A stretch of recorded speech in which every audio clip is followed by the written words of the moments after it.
Alam nyo ba, etong dragon na namumula yung mata ay pag pumikit, wala nakikita. This is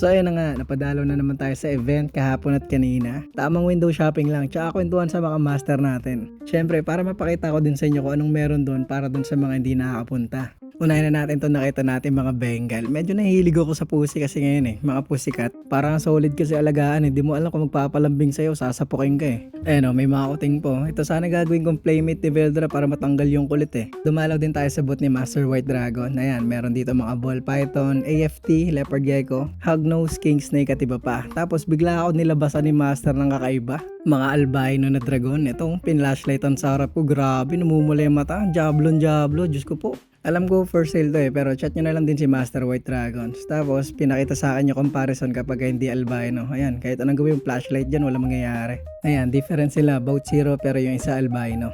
Napadalaw din tayo kay Blue Eyed Reptile, tsaka kay Charmaine Madness, Tangerine. So ayan, umuulan ng Black Knight dito, grabe. Iba talaga pag bagong sakal, kasal, sorry, joke lang Master. Anyways, congrats. Ito nga pala yung kay Tangerine, ayan, ang kukulit. Tamang huway si Repa no? Ito isa maganda ayan sheesh. Meron din doon lunchbox ng hognose snakes. Ayan, alam ko kay Lulus Gecko to Pag binili daw yung lunchbox kasama pati laman. Pero di ko lang sure kung magkano yung lunchbox na yan Meron din doon mga gumagawa ng terrariums. Itong open terrarium, napaka-solid, grabe. Ayan talaga naman. Kaso kanina wala na to nabenta na agad ang ganda kasi. Pero syempre kung gusto niyo magpagawa dito lang kay Trisk Exotic tsaka kay Wildlife Shin. Ayan mga terrariums nila. Mapapasana all ka na lang talaga. Ang susolid mag-encloscaping Dinalaw din natin tong si Berto Datego nila Exofi at Majesty Okaya.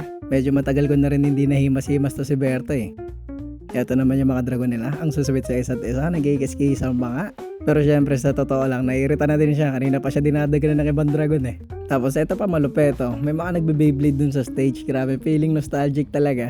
May mga nasaktuhan pa tayong bumitaw dun Ayan Bang, ang bumangga. Umalis. Kala ko may mga lalabas ding mga dragon Anyways, as usual, konting clips lang yung nakuha natin. Moron kwentuhan talaga. Nonood pa akong Toy Story bakit ba? And nga pala, Happy Father's Day sa lahat ng mga ama. And eto na yung time para makabili ng hindi pinapagalitan. Eto na yung oras mo legit, pero kinabukasan oras mo na, aray mo. Anyways, mabalik tayo. Nangolekta na lang ako ng mga stickers. Tsaka thank you nga pala sa pakuki ni Inks and Scales tsaka sa pakichi ni Ante Rosdel, okay?